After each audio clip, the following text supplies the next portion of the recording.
But there's another kind of investor called a tenant in common. Now that means that they have pulled their money together. If one person dies, that money that share gets back to their heirs, and so that is the way. If you're doing what's called a 1031 exchange, 1031 exchanges are typically or should be held in what's called a tenant in common arrangement.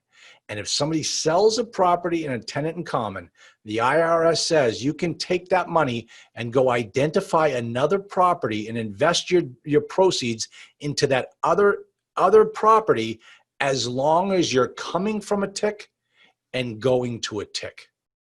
And so the reason why passive investing has put this particular paragraph in there is because sometimes there's a lot of TIC money out there looking for a home. And if you didn't structure this deal correctly, none of that money can ever come into your deal. So what he's doing here is he's saying, we're an LLC, but if you've got TIC money, we got a solution for you. So when you set up your deal and you put this type of provision in there, you should jump on every LinkedIn 1031 exchange group out there and say, hey, I've got a TIC opportunity. If somebody's got some money they're looking to place somewhere, come and take a look at my deal. And that's why you're looking at this TIC paragraph. Now, but here's the rub, and this is where it kind of bugs me, but I don't think you really have any way you can get around this.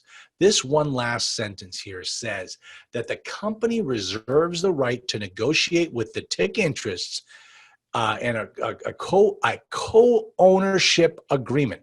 Really, because what you're having is you're going to have one ownership group, the LLC, that owns a portion of the deal. And then you're going to have another group, the TIC ownership portion, and they own a portion of the deal. And the two portions will be talking to each other, and they'll be working together, but they'll have to have some type of an ownership arrangement because they can't be the same. So what's happening here is, by this statement, the TIC interests are not investors, they're class members of the company. They will own an undivided interest in the real property.